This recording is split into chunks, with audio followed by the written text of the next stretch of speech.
Have you ever felt that some buildings were not only built by human hands but for something that resonated deeply with the soul of the earth? Imagine yourself walking across a silent plain, where the wind carries memories of a time so ancient that not even myths dare touch it. There, beneath layers of dust and mystery, lies Göbekli Tepe, a temple that challenges everything we think we know about history human. Before we even pronounce his name, it is as if an ancestral memory awakened within us, whispering that we were once here, somewhere far away from consciousness. Something in this landscape seems to call, as if immense stones, erected a long time ago, more than 12,000 years, kept a secret that passed through the ages in absolute silence. And perhaps this silence is the greatest portal of all. Göbekli Tepe is not just an archaeological site. It's a mirror, a place where humanity seems to be reunited with what it lost. The ability to hear the earth, to talk to stars, to transform the invisible into form. Each pillar seems to pulsate with the vibration of a forgotten time, inviting us to remember who we were before become what we are. Right now, you're not just seeing a story, it's getting into her. The mystery of Göbekli Tepe is not to be understood immediately. It is to be felt, breathed, welcomed. Because somehow this buried temple was built to be found now, as humanity begins to remember that its deepest secrets have never been. They were lost, just asleep. And as you breathe this first encounter, notice how a gentle force feels touch something old inside you. It's as if every stone in this place forgot its own weight and start telling a story that has always belonged to you, even if you never has been heard. There are places in the world that were not created to impress but to awaken, and Göbekli Tepe is one of them. And maybe this is already happening now for you. If you feel like certain things are no coincidence, maybe this video is exactly what your soul needed to hear. There are mysteries that only reveal themselves when humanity is ready to hear them, and Göbekli Tepe is perhaps the deepest among them. We are not talking about a temple recent, of a monument aligned with the logic of civilization as we know it.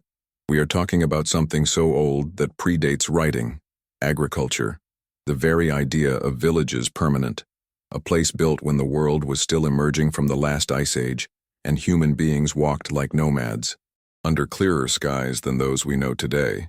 But then the question arises that challenges archaeologists, scientists, and spiritualists: how a people who had not even created agriculture could build stone columns up to 6 meters high, weighing more than 20 tons, organized in a precise way, symbolically and architecturally impossible for its time.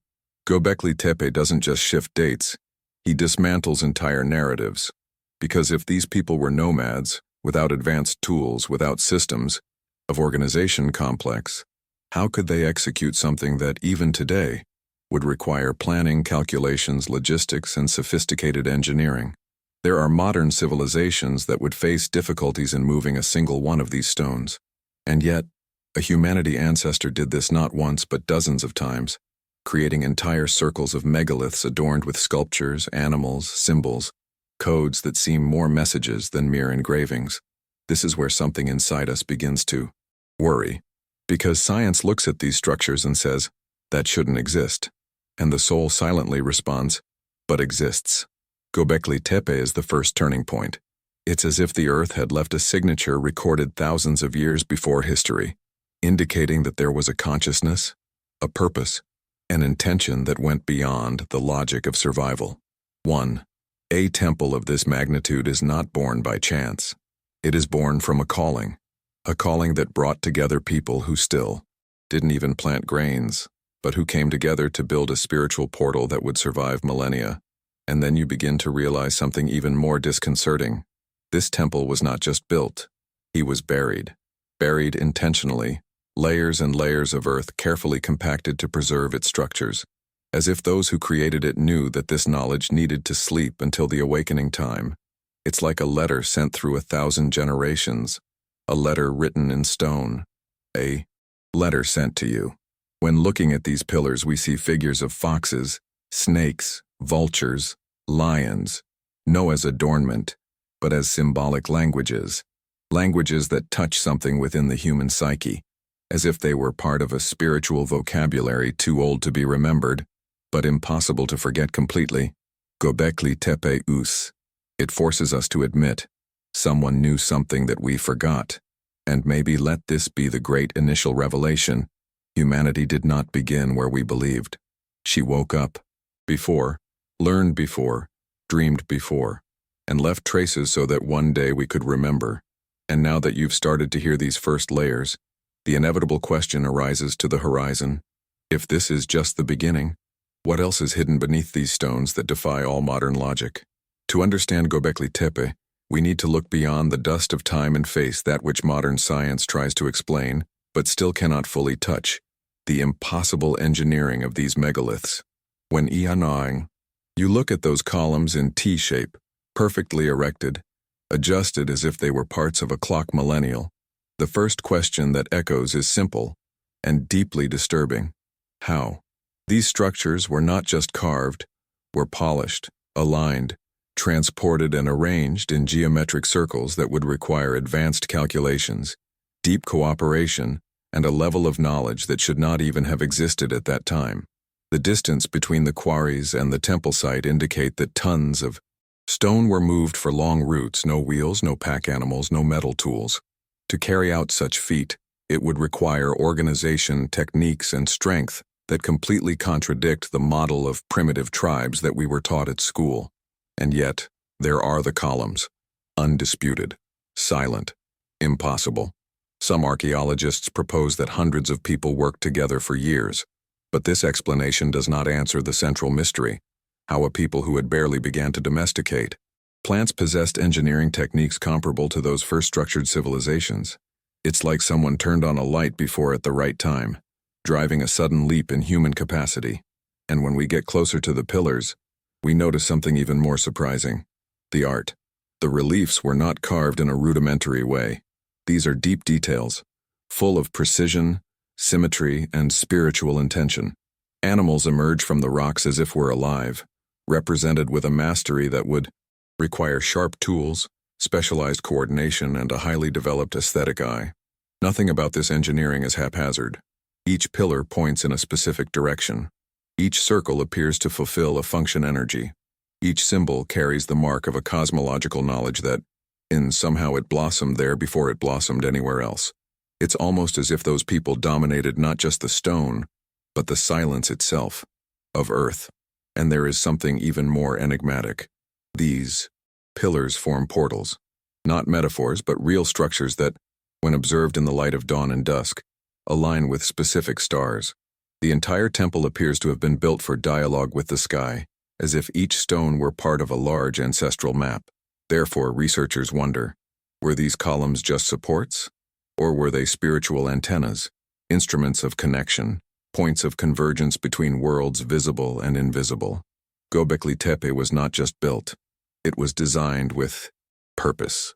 And this purpose, even today, defies modern machines, formulas, and certainties, because there is something there that we have not learned to measure, the symbolic, spiritual, and intuitive intelligence of a humanity that seemed to know more than it should have known at that time.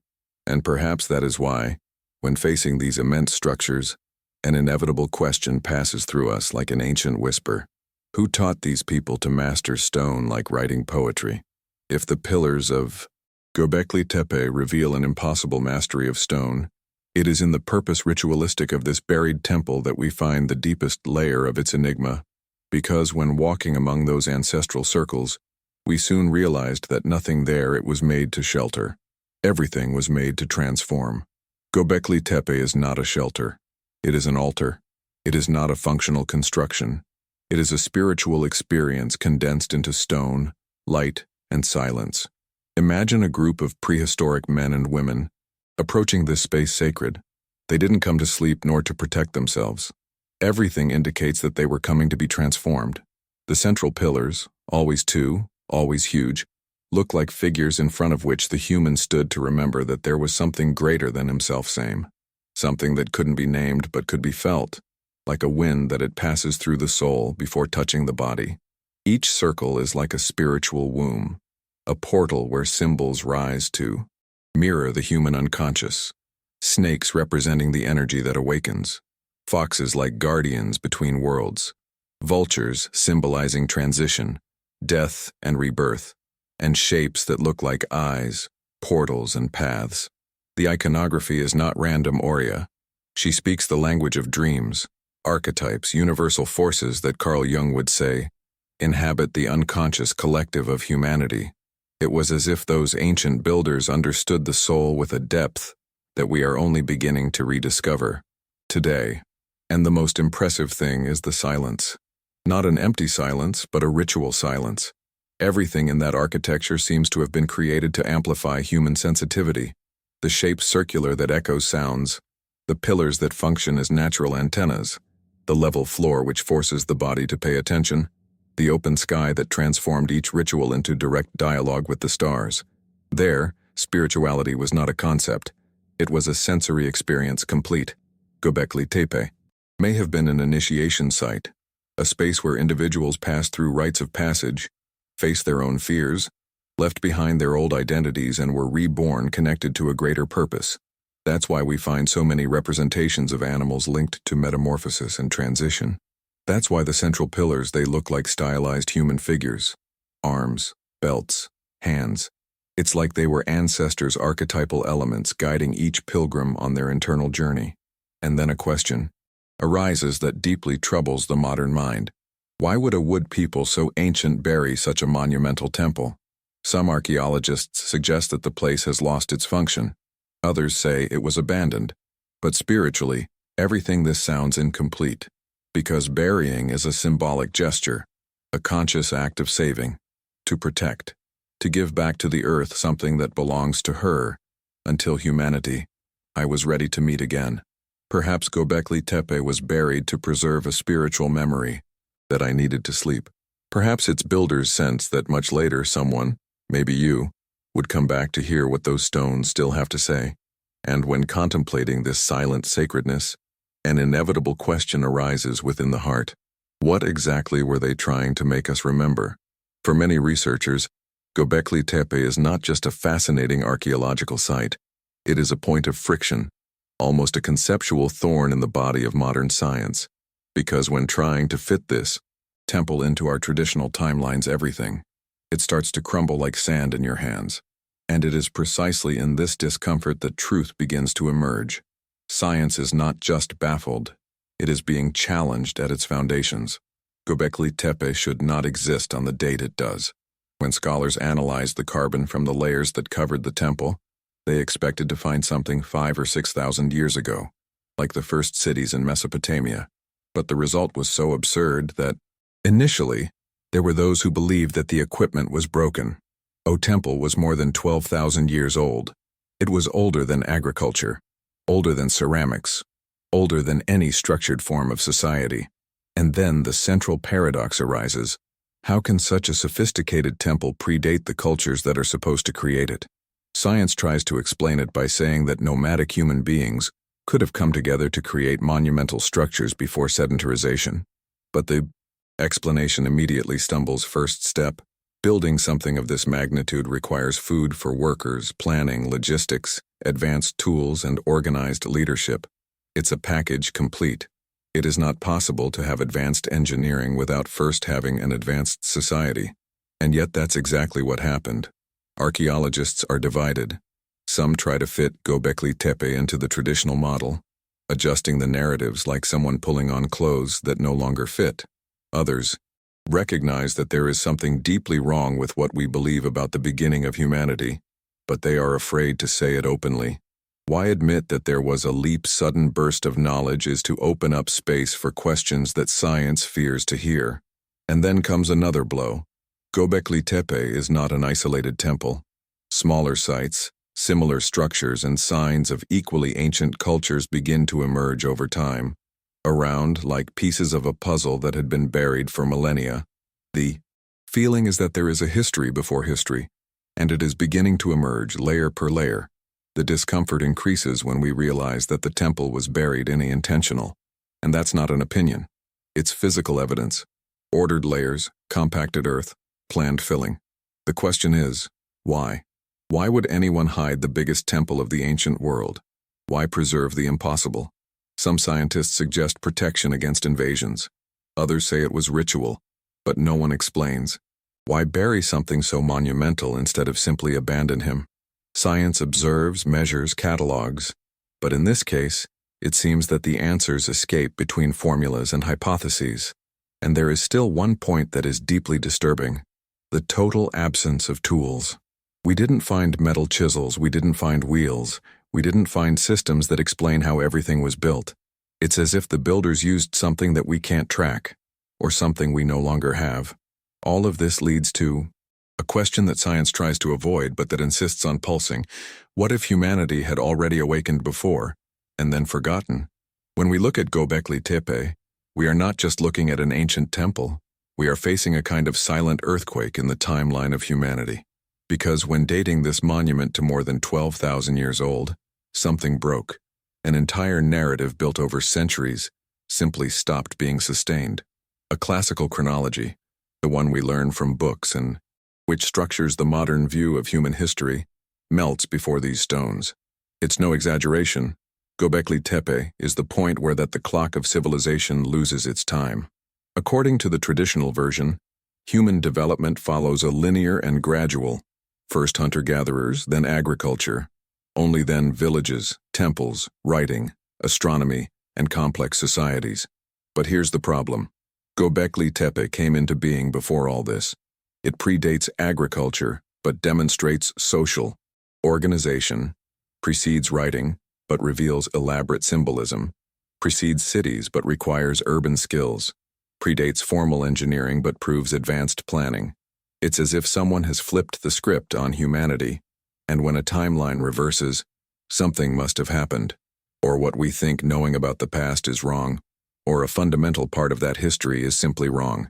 Disappeared, buried like the temple itself that now comes to light. The most disturbing question is, who taught whom? The standard narrative says that it was agriculture that drove symbolic thinking, the ritual and social complexity, but Göbekli Tepe challenges this. There, the spiritual came before the sedentary lifestyle. Ritual preceded cultivation. Collective construction preceded the economy organized. The spirit was the cradle, not the fruit. This should change everything. Imagine archaeologists, scientists, and historians realizing that perhaps humans have been driven not just by the need to survive, but by the need to meaning. Perhaps it was spirituality, not wheat, that inaugurated civilization.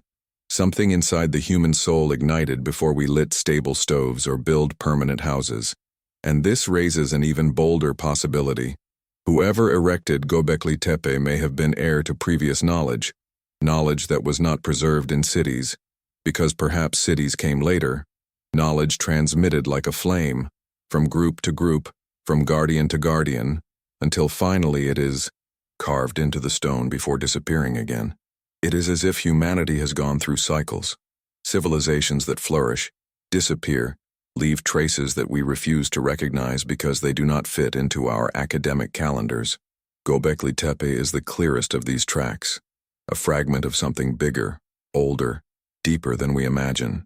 And when we realize that this temple marks a time when the entire world passed due to brutal climate changes, when glaciers melted and seas advanced, inevitable question.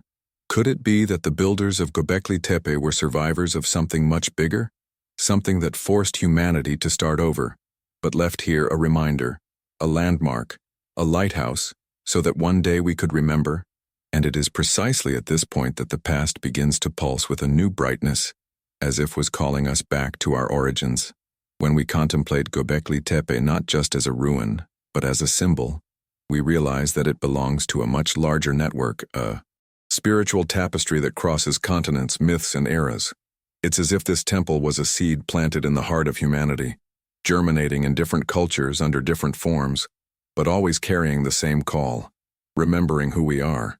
Because the more deep ancestry, the closer we are to what Jung would call archetypes primordial, those silent forces that shape our dreams, our fears, and our search for the sacred. And as we look at the precisely carved animals, serpents undulating across the stone, stealthy foxes, guardian vultures, we begin to recognize universal patterns. A snake, for example, appears in mythologies from Egypt, India, Mesoamerica, and even in Celtic traditions. It represents the energy that rises, healing, renewal. The vulture, so often seen as a messenger between life and death, it appears in native cultures, Tibetan and Mediterranean, with similar functions. Göbekli Tepe appears not to have invented these symbols, but to have echoed something that was always within the psyche human. And then a profound question arises. Were these symbols born here, and if they spread around the world? Or did the world already dream of them before Göbekli Tepe exist? Perhaps this temple is just the first physical manifestation of a spirituality still oldest, a memory shared by human beings who crossed vast landscapes in search of meaning, carrying their myths like someone carrying fire inside the hands. The T-shaped columns, with carved arms and engraved belts, look like figures, silent people who observe the world through millennia. They resemble guardians. Remember ancestors. They remind us of that wise old man that Jung describes as an inner guide. It's as if each pillar were a vertical mirror where the human soul recognizes itself, not by appearance but by the symbol. And interestingly, the circular arrangement of these temples recalls indigenous rituals, wheels medicines, shamanic dances, and even the celestial architectures of people who never met found physically. This suggests something unsettling and beautiful. Human spirituality, in its purest form, it always seems to tend toward the circle, toward movement, toward return. Circle is the womb, the cosmos, the beginning and the end. Göbekli Tepe just materialized this ancestral impulse in stone. There is also the sky, always present. Just as pyramids point to Orion and temples Mayans follow the solstices, modern sources indicate that Göbekli Tepe also converses with specific stars. This reveals a profound truth. Our ancestors had the need to record not only your life on Earth, but your relationship with the infinite, as if they were searching in the vastness of the cosmos for the reflection of something they carried inside. And given this, a surprising connection emerges. Perhaps Göbekli Tepe doesn't just speak about the human past, maybe talk about what we never stop searching for, meaning, belonging, and transcendence. It's as if each column says, "What are you looking for outside? It was always inside." And this perception, gentle and at the same time devastating, opens space for the question which begins to announce itself. If so many people, so far apart, dreamed of the same symbols, what exactly was humanity trying to remember? We have reached a point along the way where the question can no longer be avoided. After to cross the enigma of dates, the sophistication of engineering, universal symbolism, and the spirituality that seems to pulse in the stones, only the central mystery remains, the most provocative, most unsettling. Who really built Göbekli Tepe? The traditional answer says, hunter-gatherers, small nomadic groups, still without established agriculture, living simply and with rudimentary tools. And yet these same people would have erected the first great temple in the humanity, moving tons of stone with millimeter precision, creating pillars monumental, and then burying everything with surgical perfection. There is something in this narrative that simply doesn't fit. It's like trying to dress an old soul in clothes newly made. They don't fit. Then other hypotheses emerge, some academic, some symbolic, some deeply spiritual. One of them suggests that Göbekli Tepe was built by the survivors of a lost civilization, before ours, destroyed by cataclysms, climate events that marked the end of the last ice age. If this is true, this temple would be a lighthouse built by the last guardians of ancient knowledge, left as inheritance for the distant future. Another theory, equally fascinating, states that the temple was the work of a people who lived in deep harmony with nature and the stars, people whose spirituality was so intrinsic that could have developed capabilities that today we call impossible, not because they had advanced machines but because they had a conscious, expanded, and intuitive intelligence that operates at levels we have forgotten how to access. It is as if they had spoken to earth and heaven at the same time.